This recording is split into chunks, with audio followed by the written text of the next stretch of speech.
A warm welcome to you here on TV News Hour this hour. The top stories today. The Academic Staff Union of Universities has elected a consultant psychiatrist at the University of Jos Teaching Hospital, Professor Piwuna, as its next president. Israel's Prime Minister Benjamin Netanyahu said there would be no ceasefire in exchange for Hamas' release of a U.S. Israeli hostage, who a source close to the group said could be free today, Monday. Trent Alexander-Arnold was booed by Liverpool fans during Sunday's 2-2 draw against Arsenal, as Andrew Robertson admitted it was not nice to hear the jeers for his teammate in his first appearance since announcing he will leave the champions at the end of the season.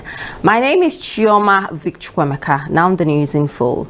We begin in education, where the Academic Staff Union of Universities has elected a consultant psychiatrist at the University of Jos Teaching Hospital, Professor Piwuna, as its next president.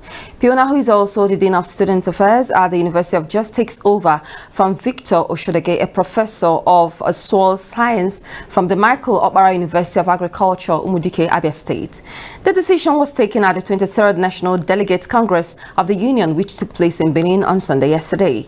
The election was contested between Piwuna and Professor Adamu Babayo from the Abubakar Tafawa Balewa University, Bauchi, according to verified sources familiar with the development.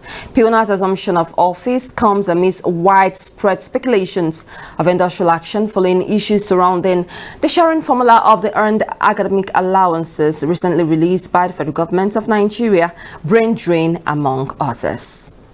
Away from that, the National Security Advisor to President Bola Tinubu, Malam Nuhu Ribadu, has called for a paradigm shift in Nigeria's anti-corruption efforts from reactive crackdowns to proactive prevention, stressing that only systemic and attitudinal change can defeat the deeply rooted menace. Ribadu made the call on Saturday while delivering the Night Oba Sikiru Adetona annual professorial lecture organized by Olabisi Onabanjo University, Agoiwoye, Ogun State. The lecture, titled Corruption, National Security, Impact and Consequences, was part of activities marking the 91st birthday celebration of the Awujale and paramount ruler of Ijebuland, Oba Sikiru Adetona, represented by the Director General of the Department of State Services, Mr. Oluwatosin Ajayi. Ribadu said corruption remained one of the most destructive threats to Nigeria's development and security, weakening institutions, diverting critical resources, and eroding public trust.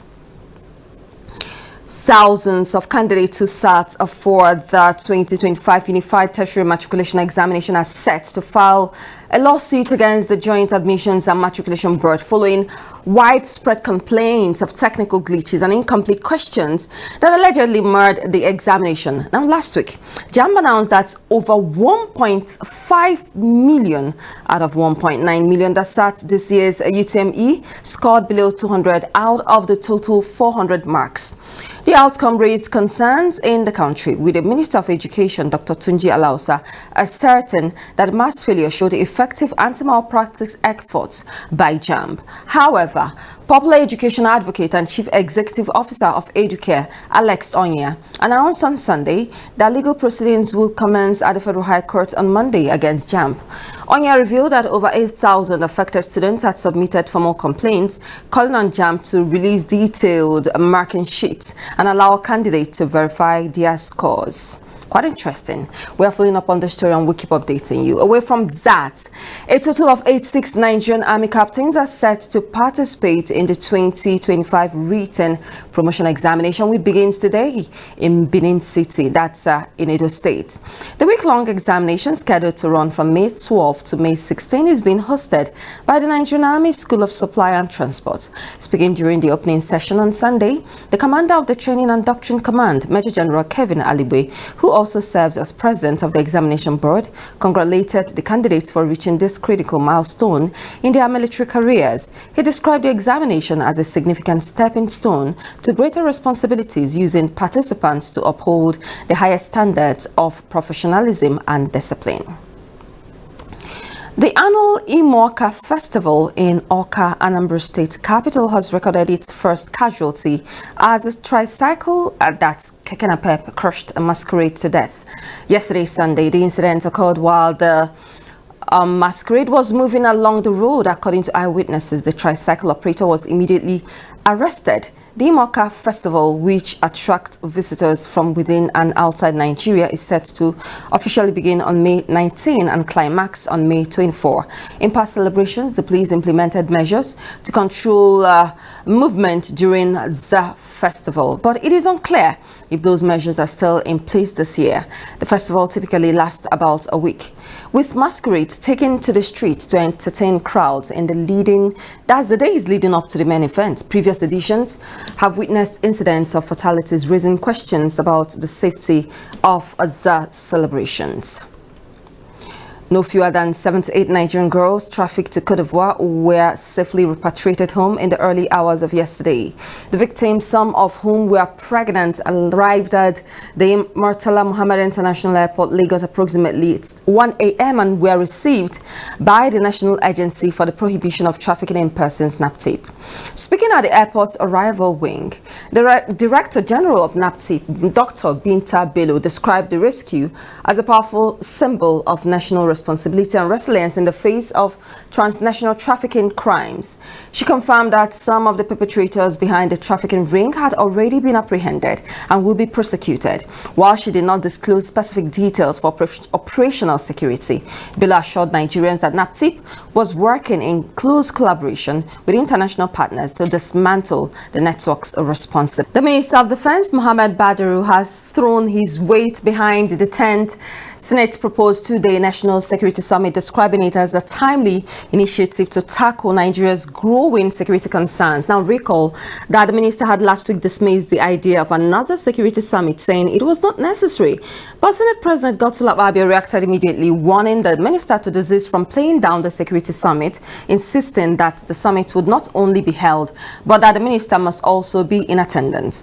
The minister, who now threw his weight behind the summit when he spoke at the 2025 ministerial briefing on President Bola Tinubu's administration's scorecard, said it was desirable. Reiterating his position, the minister noted that while the summit was a step in the right direction, sustained progress depended on designing, refining, and executing robust defense strategies, not just a discussion. He emphasized that the summit would offer a valuable platform for dialogue, adding that true progress lies in transforming ideas into concrete national defense strategies. Now, away from Nigeria, Israel's Prime Minister Benjamin Netanyahu said there will be no ceasefire in exchange for Hamas' release of a U.S.-Israeli hostage, who a source close to the group said could be freed today, Monday. Hamas on Sunday said it would release Edan Alexander, a U.S.-Israeli soldier held in Gaza, ahead of a visit by U.S. President Donald Trump to the region. And as the group revealed, it was engaged in direct talks with Washington towards a ceasefire. No date was given.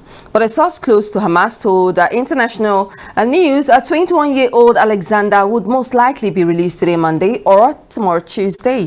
Hamas had demanded that American envoys ensure a halt to all Israeli military operations to create a safe corridor for his transfer to the Red Cross, the source added. The source said the Palestinian militant group had decided not to hold a public ceremony for the handover.